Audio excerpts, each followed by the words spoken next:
kendaraan dinas milik Sekretariat DPRD Sumsel terlihat sudah tidak terawat lagi di pul parkiran DPRD Sumsel sejak beberapa tahun silam. Kendaraan mengkrek itu mulai jenis minibus Innova, KIA Travelo, L300, pickup, tangki air hingga bus dibiarkan tidak terawat. Sebagian mobil sudah ditumbuhi rerumputan. Menurut salah satu staf DPRD Sumsel yang namanya enggan disebutkan, membenarkan mobil-mobil yang sudah tidak digunakan itu dan menunggu waktu lelang.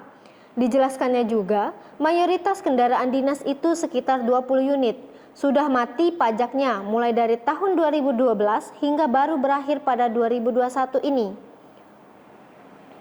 Sekretaris DPRD Sumsel Ramadan S. Basyeban tak memungkiri jika ada kendaraan operasional Sekretariat DPRD Sumsel yang mati. Namun, ia tidak mengetahui secara persis.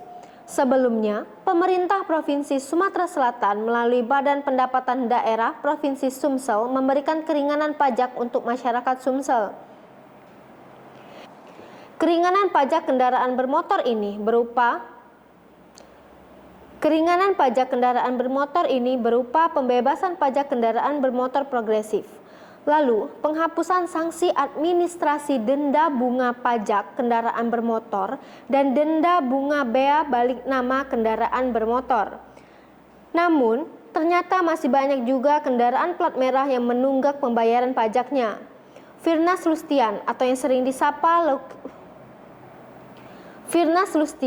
yang sering disapa Luki Husni mengatakan masih banyak kendaraan plat merah yang menunggak pajak meskipun sudah ada yang berangsur-angsur mulai membayar.